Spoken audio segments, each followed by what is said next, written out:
మీరు MCA final ఇయర్‌లో ఉన్నా, లేకపోతే ఎంసీఏ అయిపోయింది అనుకుంటున్నా, ఎంసీఏ తర్వాత ఏం చేయాలి అనే క్వెషన్ మీకు వస్తే, ఇప్పుడు వేరు వేరు వాళ్ళు కొంతమందేమో కోడింగ్ నేర్చుకోమంటారు. కొంతమంది డేటా సైడ్ నేర్చుకోమంటారు. క్లౌడ్ కంప్యూటింగ్ ట్రైనింగ్‌లో ఉందంటారు. ఎస్ఏపీ సైడ్ ఏమో సాలరీస్ ఎక్కువగా ఉన్నాయి ట్రై చేయి అంటారు. ఇలా డిఫరెంట్ డిఫరెంట్ సజెషన్స్ వస్తూ ఉంటాయి. ఈ కన్‌ఫ్యూజన్ అనేది ప్రతి ఒక్కరికి చాలా మందికుంటది. ఏం నేర్చుకోవాలి ఎంసీఏ తర్వాత? లేదంటే కంపెనీలో రోల్ ఇచ్చిన తర్వాత వాళ్ళని ఎలాంటి రోల్స్‌లో ప్లేస్ చేస్తారు? అనే కన్‌ఫ్యూజన్ చాలా మందికుంటది కాబట్టి, నేను ఈ వీడియోలో ఎంసీఏ తర్వాత కెరీర్ పాత్స్ ఎలా ఉంటాయి? ఏం నేర్చుకోవచ్చు? లేదంటే కంపెనీస్‌లో ఏమేమి రోల్స్‌లో వాళ్ళని ప్లేస్ చేయొచ్చు ఎంసీఏ వాళ్ళని? అనే దాని గురించి మాట్లాడుతున్నాను. నేను ఈ ఈ దీన్ని బేస్ చేసుకొని మీరు మీకు ఫిట్ అయ్యే పాత్‌ని సెలెక్ట్ చేసుకొని మీరు నేర్చుకొని ముందుకెళ్ళొచ్చు. Okay. Learning path 1 or role 1 ఏంటంటే అప్లికేషన్ డెవలప్‌మెంట్. అప్లికేషన్ డెవలప్‌మెంట్ ఏంటంటే వీళ్ళు ఫ్రంట్ ఎండ్ డెవలప్‌మెంట్ కానీ, బ్యాక్ ఎండ్ డెవలప్‌మెంట్ కానీ, మొబైల్ అప్లికేషన్ డెవలప్‌మెంట్ కానీ చేసేవాళ్ళనమాట. మాక్సిమం ఇక్కడ టెక్నాలజీస్ ఏమేమి వస్తాయంటే Java, dot net, Python, mobile application side వచ్చేసి రియాక్ట్ నేటివ్, ఫ్లటర్, స్విఫ్ట్ ఇట్లాంటివి టెక్నాలజీస్‌ని యూజ్ చేసుకొని వాళ్ళని ప్రాజెక్ట్స్‌లో ప్లేస్ చేస్తారనమాట. మార్కెట్‌లో నేర్చుకోవాలి అనుకుంటే ఇట్లాంటి టెక్నాలజీస్ నేర్చుకోవచ్చు. ఆర్ కంపెనీస్‌లో ప్లేస్ అయిన తర్వాత ఇలాంటి రోల్స్‌లో వీళ్ళని ప్లేస్ చేయొచ్చు. వీళ్ళని ఏమంటారంటే అప్లికేషన్ డెవలపర్స్ అంటారు. మొబైల్ సైడ్ ఉన్న వాళ్ళని మొబైల్ అప్లికేషన్ డెవలపర్ అంటారు. లేదంటే సాఫ్ట్‌వేర్ ఇంజినీర్ గూడా అంటారు. ఓకే. ఇది రోల్ 1 అన్నమాట. ఈ రోల్ 1లో కోడ్ రాయడము, యాప్స్ బిల్డ్ చేయడము ఇట్లా ఉంటది. మీకు కంపల్సరీ మీకు కోడింగ్ అంటే ఇంట్రెస్టెడ్‌గా ఉండి ఆ ఇంట్రెస్ట్ ఉంటేనే ఈ రోల్ 1 సైడ్ రండి. బలవంతంగా ఎవరో చెప్పారు అని లేకపోతే బలవంతంగా అయితే కోడింగ్ సైడ్ వెళ్ళమాకండి. ఎందుకంటే వన్స్ ప్రాజెక్ట్స్‌లో ఇన్వాల్వ్ అయిన తర్వాత చాలా స్ట్రగుల్ ఫేస్ చేయాల్సొస్తది. ఈ రోల్ 1 ఈ కంప్లీట్ కోడింగ్ ఇంట్రెస్ట్ లేకుండా బలవంతంగా కోడింగ్‌లో దిగితే. ఓకే. కోడింగ్ సైడ్ ఇంట్రెస్టెడ్‌గా ఉంటే చాలా బావుంటుంది. బట్ ఇంట్రెస్ట్ లేకపోతేనే స్ట్రగుల్ ఫేస్ చేయాల్సొస్తది. ఓకే. ఆలోచించండి. Next learning path or role 2 ఏంటంటే బిజినెస్ ఇంటెలిజెన్స్ అనమాట. బిజినెస్ ఇంటెలిజెన్స్ అంటే ఏంటంటే రిపోర్ట్స్ కానీ, డాష్‌బోర్డ్స్ గాని బిల్డ్ చేయడం. డేటా ఉంటుంది. డేటాని తీసుకొని ఒక రిపోర్ట్ బిల్డ్ చేస్తారు. లేకపోతే ఒక డాష్‌బోర్డ్ బిల్డ్ చేస్తారు. మీరిచ్చే డాష్‌బోర్డ్స్‌ని బేస్ చేసుకొని ఆ అనలిటిక్స్ ద్వారా మేనేజ్మెంట్స్ డెసిషన్స్ తీసుకుంటారనమాట. ఇది ఇందులో ట్యాబ్‌లు, పవర్ బిఐ లాంటి టూల్స్ మేజర్ మార్కెట్ షేర్‌లో ఉన్నాయి. సో, ఆహ్, ఇక్కడ వీళ్ళకి ఏం బేసిక్‌గా కావాలి అంటే బేసిక్‌గా కావాలి. కోడింగ్ అవసరం లేదు. బట్ ఎస్‌క్యూఎల్ ఎలా రాయాలి? డిఫరెంట్ డిఫరెంట్ సీక్వెల్ క్వెరీస్ ఎలా రాసుకోవాల్సొస్తది అనేది ఇక్కడ అవసరమైద్దనమాట. బిఐ సైడు హ్మ్, కెరీర్ ఎంట్రీ పాయింట్ చాలా ఈజీగా ఉంటుంది. ఓకే. మార్కెట్‌లో చాలా టెక్నాలజీస్ ఉన్నాయి బిఐ సైడు. బట్ మేజర్‌గా ట్యాబ్‌లు, పవర్ బిఐ ఉన్నాయి. అండ్ ఇక్కడ వీళ్ళ రోల్స్ ఏమిస్తారు అంటే బిఐ డెవలపర్స్ అంటారు. బిఐ డెవలపరు ఉంటారు. బిఐ అడ్మిన్ గూడా ఉంటారు. ఓకే. ఇప్పుడు ట్యాబ్‌లో చూసుకుంటే ట్యాబ్‌లో డెవలపర్ ఉంటాడు. ట్యాబ్‌లో అడ్మిన్ ఉంటాడు. పవర్ బిఐ చూసుకుంటే పవర్ బిఐ డెవలపర్ ఉంటాడు. పవర్ బిఐ అడ్మిన్ ఉంటాడు. అట్లాగా ప్రతి బిఐ టెక్నాలజీకి డెవలపరు ఉంటారు. అడ్మిన్ ఉంటారనమాట. మీకు సీక్వెల్ కొంచెం బాగా వచ్చుండి రిపోర్ట్స్, డాష్‌బోర్డ్స్ ఇంట్రెస్టెడ్‌గా ఉంటే జాబ్ రోల్‌లో ఎంట్రీ పాయింట్ చాలా ఈజీగా ఉంటది బిఐ సైడ్. ఓకే. అది లెర్నింగ్ పాత్ 2 ఆర్ కంపెనీస్‌లో ఎంసీఏ వాళ్ళకి ఇచ్చే రోల్. సెకండ్ రోల్ అనుకోవచ్చు. లెర్నింగ్ పాత్ 3 ఏంటంటే డేటా సైడ్. డేటా సైడ్ మనము డేటా స్టోర్ చేయడము, డేటాని మూవ్ చేయడము ఇలా ఉంటుంది. డేటా ఇప్పుడు ఆర్‌డిబి డేటాబేసెస్ ఉంటాయి. డేటాబేసెస్‌లో డేటాని ఎలా స్టోర్ చేస్తాము అనేది ఉంటుందిక్కడ. లేదంటే ఈటీఎల్ అనే కాన్సెప్ట్ ఉంటుంది. ఈటీఎల్ అనే కాన్సెప్ట్ ఏంటి? డేటా ఒక దగ్గర నుంచి దాన్ని ఒక ఒక డేటాబేస్‌లో ఉన్న డేటాని క్లీన్ చేస్తాము. క్లీనింగ్ అంటే ట్రాన్స్‌ఫర్మేషన్ చేస్తాము. ట్రాన్స్‌ఫర్మేషన్ చేసిన తర్వాత ఇంకో డేటాబేస్‌లో డేటాని స్టోర్ చేస్తాము.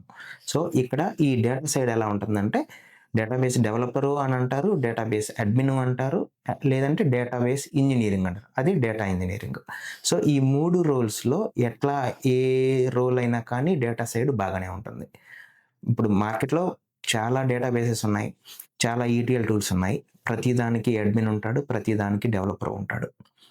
ఓకే. మీకు సీక్వెల్ బాగా వచ్చుండి ఈ data tools side, data technology side గనక నేర్చుకోగలిగితే విత్ క్లౌడ్ కూడా ఇంక్లూడ్ చేసుకొని ఇలాంటి డేటా టెక్నాలజీస్‌లో ఉంటే కెరీర్ చాలా బావుంటుంది. ఓకే. అండ్ ఎంసీఏ వాళ్ళని ఇలాంటి రోల్స్‌లో కూడా ప్లేస్ చేస్తారు. డేటా ఇంజినీర్స్, డేటాబేస్ డెవలపర్ గానీ, డేటాబేస్ అడ్మిన్ కానీ, లేకపోతే డేటాబేస్ ఇంజినీర్ గానీ, ఇలాంటి రోల్స్‌లో ప్లేస్ అవ్వచ్చు మనం. ఈ లెర్నింగ్ పాత్ ఏంటంటే క్లౌడ్ ఇంజినీరింగ్. క్లౌడ్ ఇంజినీరింగ్ ఏం చేస్తారు? ఇప్పుడు అంతా క్లౌడ్ మార్కెట్ చాలా ఎక్కువగా ఉంది. ఏడబ్ల్యూఎస్ కానీ, జీసీపీ కానీ, అజ్యూర్ కానీ. క్లౌడ్ ఇంజినీర్స్ ఏం చేస్తారు అంటే ఒక పర్టిక్యులర్ కంపెనీలో క్లౌడ్ ఇన్ఫ్రాస్ట్రక్చర్‌ని మెయింటైన్ చేస్తారనమాట. క్లౌడ్ ఇన్ఫ్రాస్ట్రక్చర్‌ని మెయింటైన్ చేయడం జరుగుతుంది. క్లౌడ్ డేటాని మేనేజ్ చేయడం జరుగుతుంది క్లౌడ్‌లో. సో, ఈ క్లౌడ్ ఇంజినీర్స్‌కి డిమాండ్ చాలా ఎక్కువగా ఉంది. మీరు ఈ క్లౌడ్ సైడ్ ఏ క్లౌడ్ అయినా కానీ నేర్చుకొని, దానికి రిలేటెడ్ సర్టిఫికేషన్స్ కూడా ఉంటే కంపెనీస్ చాలా ఈజీగా తీసుకుంటున్నాయి. Any kind of cloud, AWS కానీ, అజ్యూర్ కానీ, జీసీపీ కానీ మీరు ఏది నేర్చుకున్నా cloud engineering side with certification కూడా ఉంటే చాలా ఈజీగా ప్లేస్ అవుతారనమాట. ఎంసీఏ వాళ్ళు ఇలాంటి రోల్స్‌లో కూడా మీరు ప్లేస్ అవ్వచ్చు. నెక్స్ట్ రోల్స్ ఏంటంటే ఈఆర్‌పీ కన్సల్టెంట్స్.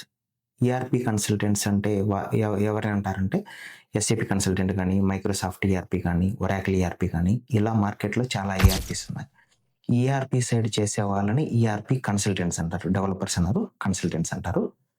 ఇప్పుడు వీళ్ళు ఏం చేస్తారంటే ఈఆర్‌పీ అంటే ఏంటి అసలు? Enterprise resource planning. ఒక పర్టిక్యులర్ బిజినెస్ ఎంటర్ప్రైజ్‌కి కావాల్సిన అన్ని ఫంక్షనాలిటీస్ అన్నీ కూడా ఒకటే సాఫ్ట్‌వేర్ ద్వారా హ్యాండిల్ చేస్తారనమాట. అది హెచ్ఆర్ గానీ, ఫైనాన్స్ కానీ, సేల్స్ కానీ, ఇంకేదైనా గానీ, సప్లై చైన్ గానీ అన్నీ కూడా ఒకటే అప్లికేషన్ ద్వారా హ్యాండిల్ చేసేదాన్ని enterprise resource planning ERP module అంటారు. ఈఆర్‌పీ టెక్నాలజీ అంటారు. అలా ఎస్ఏపీ ఇప్పుడు ఈఆర్‌పీలో ఇలా నేను ముందు చెప్పినట్లుగా ఎస్ఏపీ కానీ, మైక్రోసాఫ్ట్ కానీ, ఒరాకిల్ కానీ ఇలా చాలా టూల్స్ ఉన్నాయి. రిలేటెడ్ ఈఆర్‌పీస్ ఉన్నాయి. వీళ్ళు టెక్నికల్‌గా ఉండి బిజినెస్‌ని అర్థం చేసుకోగలిగితే, బిజినెస్ ప్రాసెస్ అర్థం చేసుకోగలిగితే మార్కెట్ చాలా ఎక్కువగా ఉంది. ఎస్ఏపీ సైడ్ ఇంకా చాలా ఎక్కువగా ఉంది. ఇప్పుడు ఎస్ఏపీ చాలా డౌన్ అయిపోయింది, లేకపోతే ఓల్డ్ టెక్నాలజీ అంటున్నారు కానీ, ఎక్స్‌పీరియన్స్‌డ్ ఎస్ఏపీ కన్సల్టెంట్స్‌కి ఇంకా రిక్వైర్మెంట్స్, రోల్స్ వస్తూనే ఉన్నాయి. ఓకే. సో, ఎస్ఏపీ అనేది దాని మార్కెట్ డెడ్ అయిపోలేదనమాట. ఇంకా చాలా ఎక్కువగా ఉంది. రోల్స్ ఇంకా వస్తూనే ఉన్నాయి. సో, అలాగా ఎంసీఏ వాళ్ళు ఈఆర్‌పీ కన్సల్టెంట్స్‌లా కూడా ప్లేస్ అవ్వచ్చు. వీళ్ళు ఈఆర్‌పీ ఏదో ఒక ఈఆర్‌పీ రిలేటెడ్ మాడ్యూల్ గనక నేర్చుకొని ఉంటే. ఓకే. ఇక్కడేంటంటే ఈ ఛానెల్‌లో ఈ beyond SAP and data YouTube ఛానెల్‌లో ఎస్ఏపీ రిలేటెడ్‌గా వీడియోస్ చాలా పెట్టున్నాను. మీరు కావాలి అనుకుంటే ఆ మాడ్యూల్స్ లేదంటే ఆ టెక్నాలజీస్ గురించి తెలుసుకోవాలి అనుకుంటే లింక్స్ ఇక్కడ ఈ వీడియో ఎండ్ కార్డ్‌లో ప్లేస్ చేస్తాను. మీరు ఆ ఎస్ఏపీ రిలేటెడ్ వీడియోస్‌ని కూడా చూడొచ్చు. నెక్స్ట్ రోల్స్ ఏంటంటే ఇన్సిడెంట్ మేనేజ్మెంట్ అనమాట. ఇన్సిడెంట్ మేనేజ్మెంట్ అనేది కంపెనీస్‌లో సపోర్ట్ ప్రాజెక్ట్స్‌లో చాలా మేజర్‌గా వాడే టూల్స్ ఉన్నాయి. సర్వీస్ నౌ కానీ, లేకపోతే జీరా కానీ ఇట్లా డిఫరెంట్ ఇన్సిడెంట్ మేనేజ్మెంట్ టూల్స్ ఉన్నాయన్నమాట. కంప్లీట్ ఒక సపోర్ట్ ప్రాజెక్ట్ అంతా కూడా ఈ టూల్స్ మీద డిపెండ్ అయి ఉంటది. ఇందులో వీళ్ళని డెవలపర్స్‌గా ఉంటారు అండ్ అడ్మిన్‌గా కూడా ఉంటారు. సో, ఇది ఇగ్నోర్ చేయకూడదు. ఎందుకంటే ప్రతి ప్రాజెక్టు ప్రతి కంపెనీలో ఇలాంటి ఇన్సిడెంట్ మేనేజ్మెంట్ టూల్ కంపల్సరీ ఉంటూనే ఉంటది. ఎందుకంటే ఇక్కడ ఎస్ఎల్ఏస్ అని ఉంటాయి. సపోర్ట్ ప్రాజెక్ట్స్‌లో ఎస్ఎల్ఏస్ అనేసి ఉంటాయి. వాటిని ట్రాక్ చేసుకుంటూ ఉండాలి. కంపల్సరీగా ఈ ఇన్సిడెంట్ మేనేజ్మెంట్ అనేది ప్రతి కంపెనీలో, ప్రతి ప్రాజెక్ట్‌లో డిఫరెంట్ ప్రాజెక్ట్స్‌లో యూజ్ చేస్తూ ఉంటారు. మీరు నేర్చుకోవాలి అని అనుకుంటే ఇలాంటి టూల్స్ నేర్చుకోవచ్చు. లేదు కంపెనీస్‌లో ప్లేస్ అయిన తర్వాత ఇలాంటి రోల్స్‌లో అయినా గానీ ప్లేస్ అవ్వచ్చు.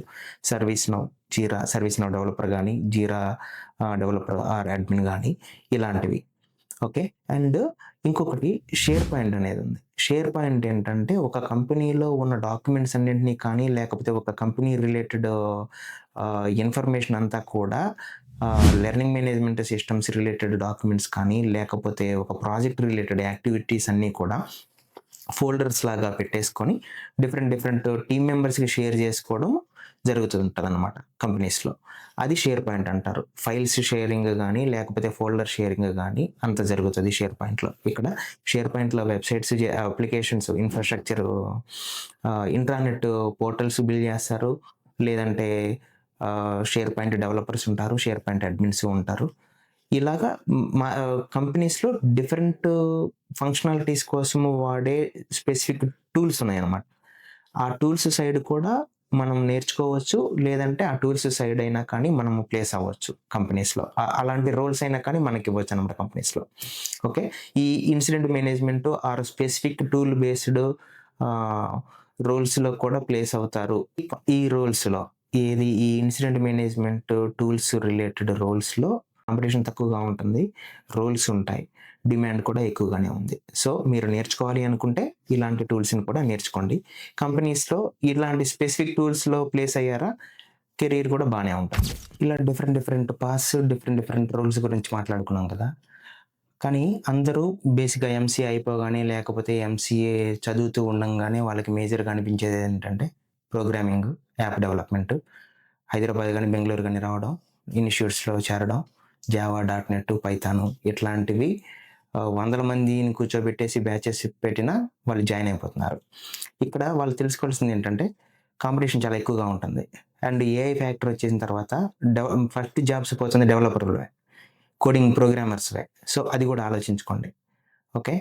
అండ్ నా ఒపీనియన్‌లో అండర్ అండర్ రేటెడ్ స్కిల్ ఏంటంటే database engineer with cloud. Cloud technologies చాలా ఉన్నాయి. ఏడబ్ల్యూఎస్ డేటా ఇంజినీర్ అంటున్నారు. లేకపోతే అజ్యూర్ డేటా ఇంజినీర్ అంటున్నారు. జీసీపీ డేటా ఇంజినీర్ అంటున్నారు. స్నోఫ్లేక్ అంటున్నారు. డేటాబ్రిక్స్ అంటున్నారు. ఇలాంటి cloud technologies with data engineering మీరు గనక ఫోకస్ చేస్తే మార్కెట్ చాలా ఎక్కువగా ఉంటుంది. ఓకే. పైథాన్ కావాలి. But data engineer related Python గావాలి. Okay. Not programmatical Python. App development Python గాదు. డేటా ఇంజినీర్ రిలేటెడ్ పైథాన్ కావాలి. అది చూసుకొని ఈ టెక్నాలజీస్ మీద ఫోకస్ చేస్తే మార్కెట్ చాలా బావుంటుంది. అండ్ ఎస్ఏపీ ఓల్డ్ టెక్నాలజీ అంటున్నారు కానీ ఎస్ఏపీలో ఇంకా మార్కెట్ ఎక్కువగా ఉంది. ఇప్పుడు data migration or ECC to S4HANA conversions వల్ల మైగ్రేషన్స్ వల్ల ప్రాజెక్ట్స్ ఎక్కువగా ఉన్నాయి. ఆర్ హ్మ్, రోల్స్ ఎక్కువగా ఉన్నాయి. ఎక్స్‌పీరియన్స్‌డ్ వాళ్ళకి ఇంకా రోల్స్ వస్తూనే ఉన్నాయి SAP side. Okay. And specific incident management or specific tools గురించి చెప్పాను కదా! వాటిని ఇగ్నోర్ చేయండి అనేది ఆలోచించకూడదనమాట. ఇగ్నోర్ చేయాలి అనేది. ఎందుకంటే వాటిని కూడా కన్సిడర్ చేయాలి. ప్రతి ప్రాజెక్ట్‌లో ఆర్ ప్రతి కంపెనీలో అలాంటి ఇన్సిడెంట్ మేనేజ్‌మెంట్స్ రిలేటెడ్ టూల్స్ ఉంటూనే ఉంటాయి. అండ్ జనాలు కూడా చాలా తక్కువ మంది ఉంటారు అటు సైడ్. ఓకే. సో, వీటిల్లో ఈ లెర్నింగ్ పాత్స్‌లో ఆర్ ఈ రోల్స్‌లో మీరు ఏం చూజ్ చేసుకున్నారు? ఎందుకు చూజ్ చేసుకున్నారు? అనేది కామెంట్స్‌లో పెట్టండి. మీరు మీ కామెంట్స్‌ని బేస్ చేసుకొని వేరే వాళ్ళు గూడా చూసి వాళ్ళు గూడా ఇన్‌స్పైర్ అయ్యి ఓకే. ఈ కెరియర్ పాత్ బెటర్‌గా ఉంటుందేమో అనేది తెలుసుకుంటారు. ఆర్ ఈ కెరియర్ పాత్స్‌లో పర్టిక్యులర్ పాత్ గురించి ఇంకా ఎక్స్‌ప్లోర్ చేయండి ఆర్ ఇంకా ఎక్స్‌ప్లెయిన్ చేసి చెప్పండి అంటే గనక దాన్ని కామెంట్‌లో పెట్టండి. నేను దాని గురించి ఎక్స్‌ప్లోర్ చేసి నేను మీకు ఇంకా డీటెయిల్డ్‌గా వీడియో చెప్తాను. ఓకే. బాగా నేర్చుకోండి. బాగా ప్లేస్ అవ్వండి. మంచి రోల్స్‌లో ప్లేస్ అవ్వండి. ఓకే. Thank you.